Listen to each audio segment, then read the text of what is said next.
There are hidden camera features in the S26 Ultra that professional photographers would pay for, and I don't really hear a lot of people talking about them.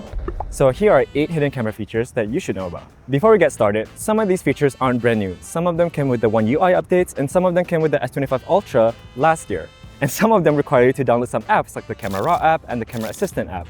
But they take less than a minute to install, and I think they're worth checking out. Both in the Pro Photo and Pro Video modes in the S26 Ultra, you will find 2 exposure monitors that will help you get a correct exposure. The first one being the zebra pattern, and the second one being the false color. The zebra pattern helps you identify the highlights in your photos and videos to see if you should turn up or turn down your exposure to get a correct one without blowing out the highlights. Cool?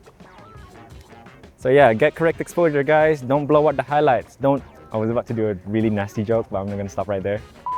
False color is a bit more complex than the zebra pattern. It essentially tells you which parts of your image is too dark and which parts of your image are too bright in the portrayal of color. For example, if you are at a purple, that means it is not enough light, but if you are at a red, that means there's too much light. So finding something in between where you are reaching the gray of this indicator here, meaning you have a correct exposure. These things are genuinely impressive because they used to be only exclusively available in professional video monitors for exposure. And now you can get them in your phone. That's really impressive. In the Expert RAW mode, there's also an ocean mode, but we can't really try it because we don't really have a special case for that. So if you like scuba diving or diving in general, you can get a specialized case and use the ocean mode to correct the colors for greens and blues in the sea so you can get an accurate color representation of your image.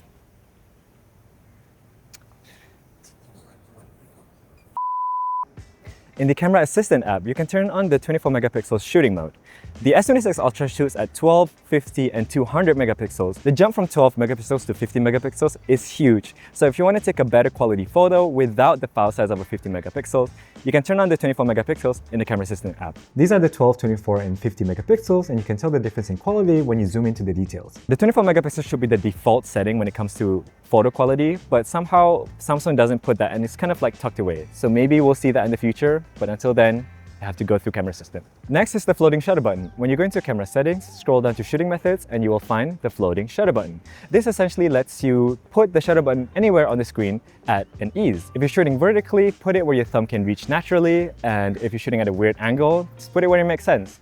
I think this is a pretty good one because it saves me from dropping the phone accidentally when I'm just taking a photo or a selfie at a weird angle.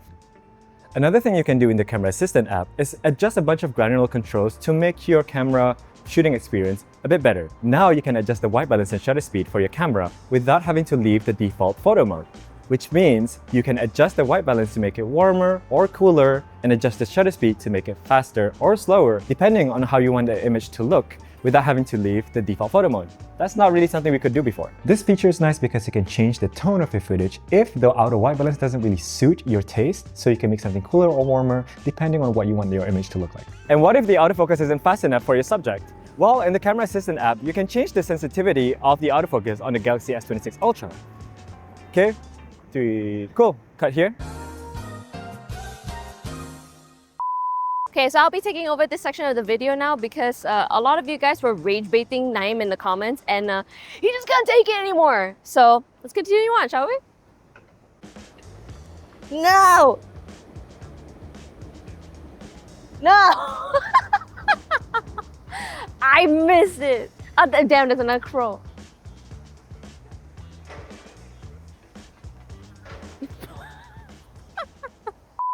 We decided to just stimulate a run because there are no birds around, and when there are birds, we can't get them on camera, so we're just gonna do this. Wait!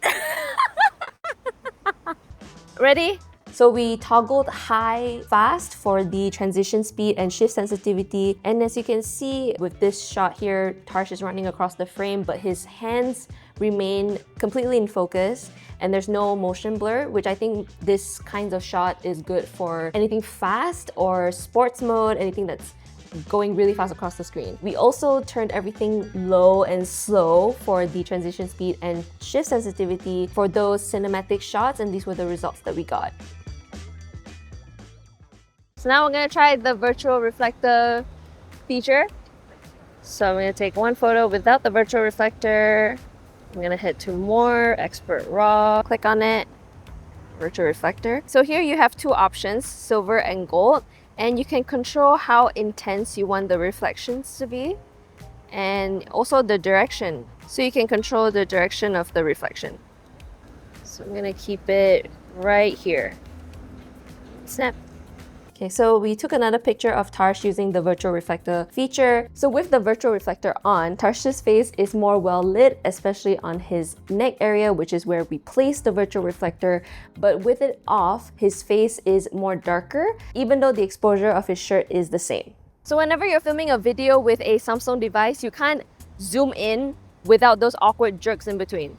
Let's see what I'm talking about here. I'm gonna focus on that building. Look at that.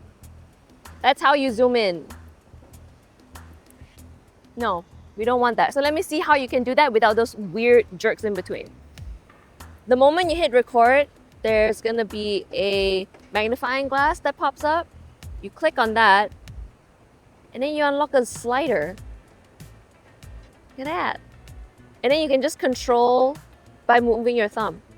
You don't have to like press them manually one by one, 1, 2, 3, X. No, you can just do it very smoothly.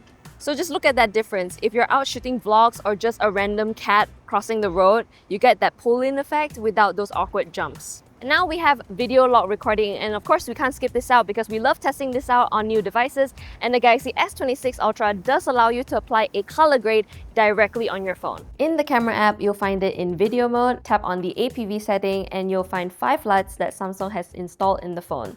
They're standard, blockbuster, coming of age, romance, and thriller. You can preview them on the spot, but the actual recorded video files are saved as original log footage without any LUT applied. After you're done recording, tap on the pencil icon and there will be a sun timer looking icon. That's where you applied your LUT. Actually, I'm kidding. I don't know anything about shooting in vlog, but Naeem and Tarsh actually went out to shoot by themselves, and you're gonna be seeing what they shot on screen right now. Here's a good time to talk about our LUT. We made our own LUT, guys. Kodak Dusk. Go get it if you want an atmospheric warmth kind of golden hour look for your footage. Go download it now. It's not that expensive. Just get it. It's really good. Video, you're watching it, there's a link, boom, tap, says Kodak, just, you know. How many times do I have to tell you guys to install the LUT? One click, boom, color graded. Cinematic. Buy our LUT, please. So there you have it, 8 camera features that's just hiding in your Samsung phone that's waiting for you to find them and use them. If you're curious about what we thought about the Galaxy S26 Ultra, we have several videos out by now, so go check them out. And if you like this video, don't forget to like, share, subscribe, do all of that, and I'll see you in the next one. Bye bye.